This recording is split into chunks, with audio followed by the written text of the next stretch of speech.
আসসালামু আলাইকুম everyone, meunière recipe and blog চ্যানেলে সবাইকে স্বাগতম। আশা করি সবাই ভালো আছেন। আলহামদুলিল্লাহ আমিও ভালো আছি।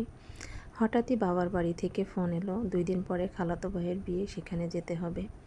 তো হাতে কম সময়, তাই আমি আমার মতো রাতেই গোছগাছ করে রেখেছি। সকালে আমাদের বের হতে হবে, মোটামুটি 2-3 দিন থাকবো, সেই পরিমাণ কাপড় চোপড় আমি নিয়ে নিয়েছিলাম। তারপর বিয়ে বাড়ি যাব বলে কথা, একটু মেহেদিও দিয়ে নিয়েছিলাম। তো যে যেখান থেকে আমার ভিডিওটি দেখছেন সবাইকে আন্তরিক শুভেচ্ছা জানাই। ভিডিওটি স্কিপ না করে শেষ পর্যন্ত দেখার অনুরোধ রইল। তো আমার মেহেদি দেওয়া কমপ্লিট হয়ে গেছে। ফাইনালি আমার মেহেদির রঙটা এরকম হয়েছে। মেহেদি দিতে আমার খুবই ভালো লাগে। কোনো অনুষ্ঠানে তো আমি অবশ্যই মেহেদি দেই, তাছাড়াও আমি কম বেশি সবসময় মেহেদি দেওয়ার চেষ্টা করি। তো আমার মেহেদি দেওয়া শেষ হয়ে গেছে। এখন আমরা সকালবেলা বাবার বাড়ি যাওয়ার উদ্দেশ্যে রওনা হলাম। স্টেশনে এসে আমরা ট্রেনের জন্য ওয়েট করছি, যে আমাদের ট্রেন আসছে। তো আমি ট্রেনের একটু ভিডিও করে নিলাম। তো আমাদের ট্রেন স্টেশনে এসে পৌঁছালো। আসলে বাবার বাড়ি যাওয়ার মজাই আলাদা, আর যদি হয় কোনো অনুষ্ঠান তাহলে তো কোনো কথাই নেই। তো ট্রেনটা এসে আমাদের স্টেশনে থামলো, আমরা অপেক্ষা করছি যাত্রী নামলেই আমরা উঠব। তো আমরা ট্রেনে ওঠার জন্য অপেক্ষা করছিলাম। তারপরে আমরা ট্রেনে উঠলাম। রূপসা ব্রিজ পার হচ্ছি, আমাদের বাড়ি খুলনা ওই পাশে। তো যেতে গেলে আমাদের রূপসা নদী পার হতে হয়। তো রূপসা নদীর এই ভিউটা অনেক ভালো লাগে, তো আমি একটু ভিডিও করে নিলাম। এখানকার পরিবেশটা এত সুন্দর, দেখতে খুব ভালো লাগছিল, তাই আমি একটু ভিডিও করে নিলাম। রমজান মাসে বিয়ে কেমন লাগছিল শুনে প্রথমে কেমনটা লাগছিল, কিন্তু আমার খালাতো ভাই প্রবাসে থাকে, তাই রমজান মাসেই তার বিয়েটা আয়োজন করা হয়েছিল। শেষমেশ আমরা চলে এলাম বরের বাড়ি। তো গায়ে হলুদের তত্ত্ব নিয়ে আমরা গিয়েছিলাম কনের বাড়ি। সবটাই ঘরোয়াভাবে আয়োজন, কারণ মেয়ে আর ছেলে চাচাতো ভাই বোন একই বাড়ির মধ্যে। তো মেয়ের জিনিসপত্র আমরা গোছগাছ করে দিচ্ছিলাম। আমার আর এক ভাইয়ের বউ সব কিছু খুলে দেখাচ্ছিল মেয়েকে কি কি দেওয়া হয়েছে। তো বিয়েতে মোটামুটি যা যা দিতে হয় সব কিছুই আমরা দিয়েছিলাম। তো সেইগুলোই এক এক করে আমার আরেকটা ভাইয়ের বউ সে খুলে খুলে দেখাচ্ছিল সবাইকে।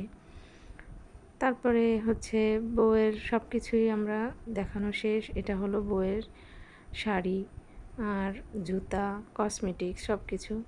আর বরের বাড়ি থেকে বউকে যা পাঠানো হয়েছিল সেটা দেখে এখন বরের জন্য কি কি পাঠিয়েছে সেটারও ভিডিও করে নিলাম। শেষমেশ গায়ে হলুদের আয়োজন। তো দুইজনের একসাথেই গায়ে হলুদ দেওয়া হবে। এখানে মেহেদি বাটা হচ্ছে, হলুদ বাটা হচ্ছে। একটু গ্রাম সাইডে তো ওরা গ্রামীণ পদ্ধতিতেই সব কিছু করছিল। খুব আনন্দ লাগছিল, মজাও লাগছিল।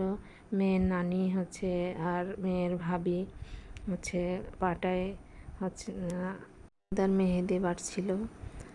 তো আমার খুব ভালোই লাগছিল। অনেক দিন এরকম বিয়ের আয়োজন দেখি না। আমরা যারা শহরে বাস করি সচরাচর এরকম অনুষ্ঠান হয় না। তো গ্রামীণ বিয়ের আয়োজন কিন্তু অনেক ভালো লাগে, এরা অনেক মজা করে। তো ফাইনালি আমাদের বউ আর বর একসাথে রেডি হয়ে বসেছে। যেহেতু ওরা চাচাতো ভাই বোন, ওদের বাড়ি একই জায়গায়, তো একসাথেই আমরা গায়ে হলুদ দিচ্ছিলাম। আমার বড় ওদিকে বসেছিল। তো বিনোদনের জন্য এখানে একটু হচ্ছিল।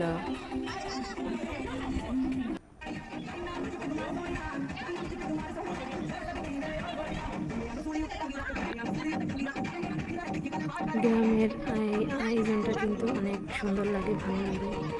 এদিকে আমি আবার রান্না বাড়ার আয়োজনটা একটু ভিডিও করে নিচ্ছিলাম। রোস্টের জন্য মুরগি কেটে রেখেছে, এদিকে ডিমগুলো ভেজে নিচ্ছিল।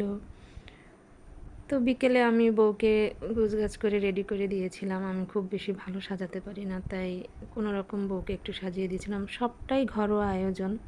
বউকে সাজাতে সাজাতে ইফতারির টাইম হয়ে গিয়েছিল, তাই ইফতারিতে শরবত, ফল আর ছোলা, সালাদ, সেই সাথে ছিল পেঁয়াজু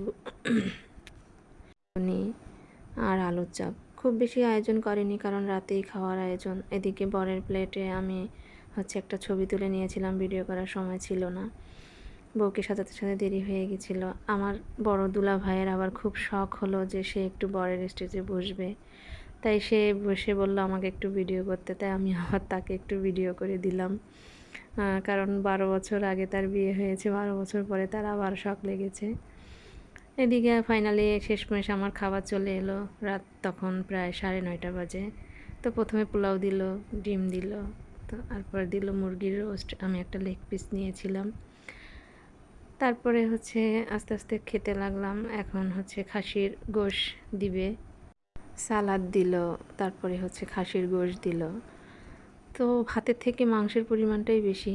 এদিকে খাসির গোশ খাওয়ার পরে হচ্ছে গরুর গোশ দিচ্ছিল, আর সাথে দই ছিল, পানীয় ছিল, স্প্রাইট ছিল। তো আমি স্প্রাইট খাই না, তাই নিইনি। খাওয়া দাওয়া শেষ করে চলে এলাম বউয়ের কাছে, বউয়েদের ঘরে।